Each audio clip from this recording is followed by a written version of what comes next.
Today I'm going to be teaching you how I animate on Procreate 5. Procreate is an app you can download from the App Store for $10. It seems a little pricey, but it's definitely worth it. So first I go into a new canvas, and I want to make sure I can get one with the canvas that gives me a lot of frames. So I always use 1400 by 1850. So I open that up, kind of get it situated how I wanted. If you go up here to canvas, go to canvas information, and then go to layers, and you can see how many you can get. So I can get 203. So now I'm going to go up to canvas again, and I'm going to go and turn on animation assist. It's going to give a toolbar at the bottom that kind of helps you organize your animation. So you have settings where you can change frames per second, change onions, how many onion skins you want to see, onion skin opacity. I don't know what these do, so we're going to ignore those for now. And then you can also do this, I can show you later, but it basically tells you how your animation is going to play back. Okay, so we're going to start by selecting the monoline brush and the color black and drawing a circle. Alright, then we're going to fill our circle, position it better. So now we have our circle. Next, I'm going to go up here to layers. I'm going to duplicate that layer. Now we have 2 frames. On the second frame, I'm going to move up the circle just a little bit. And as you can see,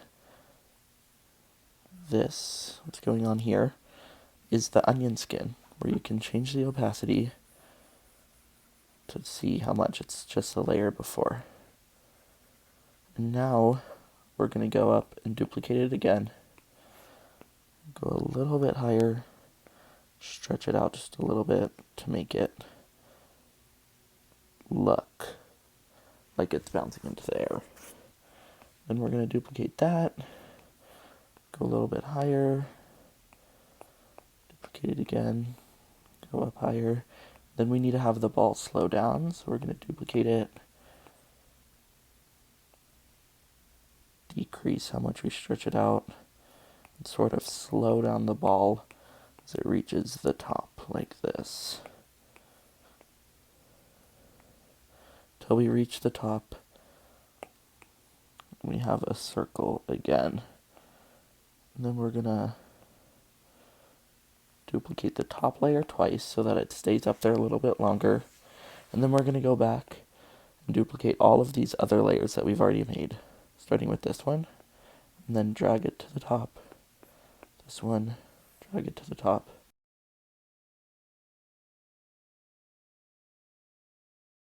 And now the ball has reached the bottom again, so this is what we have so far.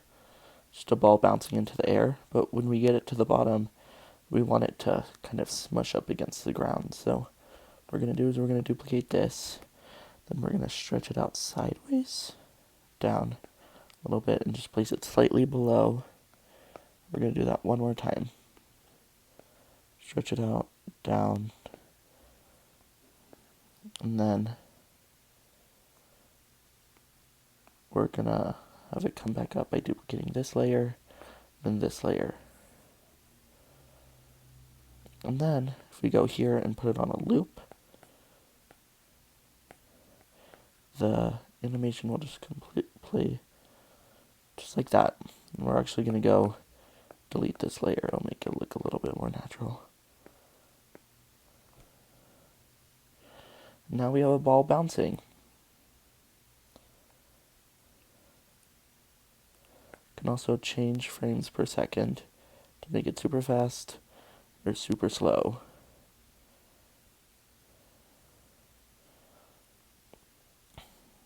So I kind of like it at 20. And you can also do ping pong and one shot, which just does it once.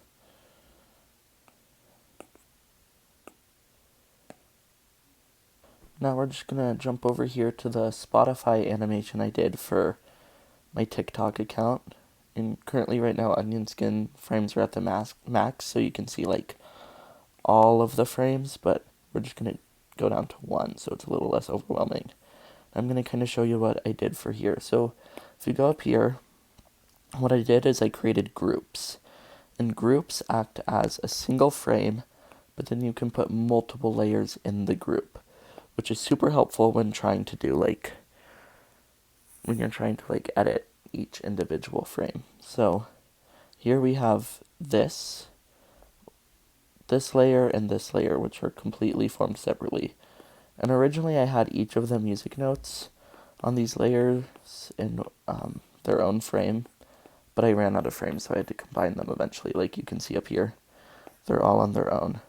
That way I was able to control each individual music note without having to move all of them around.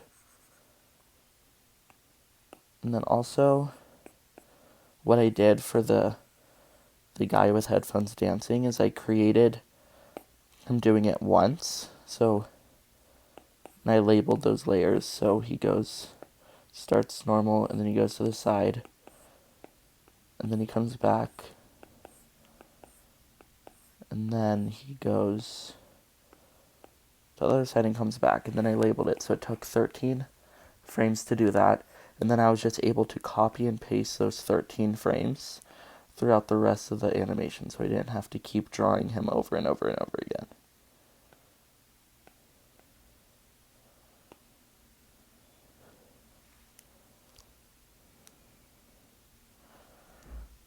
And then if we come over to the target animation, what I did here was I did it where a bunch of circles are coming from the outside. What I did again was just make one circle and then just kept duplicating the layers and making the circle smaller. Oh, and for my Hydro Flask animation, every single time a new color comes down, like you'll see, it's the same as all of the other ones before it. I just changed the colors each time. So I made the water droplet come down once, and then I just copied and pasted those layers and changed the colors. So that's what I did for that. And for the guy dancing, I did the same thing as my Spotify animation, where I basically just made him do the dance once, and then just copied and pasted that multiple times. For my Amazon animation, instead of spending a long time drawing out the planes and the buses, I just imported images from Google and traced them, because that made it easier, and then I could just copy and paste it. Same with the box and the house. Or no, I drew the house, but yeah. Oh, and on this one, to make it look like everything was moving, I just took the clouds, which were on a separate layer at one point, and just moved them to the side. Like if I took this layer, just moved it to the side, and then filled in anything else I needed over here. What I did for my Disney animation was I kind of drew out the path that these sparkles were going to take, and I was going to have them spell out the letters. So as the sparkles went over each letter, I drew them in. So here, I had all of the other letters erased and then kept erasing less and less until it was all filled in.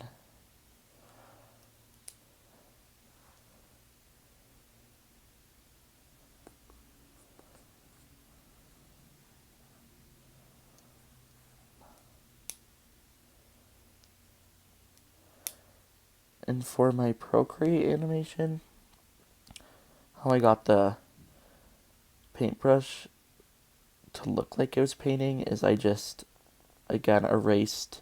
So I had this whole swoosh. I had this whole swoosh already drawn in, and then I just erased. So swoosh was full here, and then I just erased it to where the paintbrush was. And then at the end, I had it so that I drew in all of the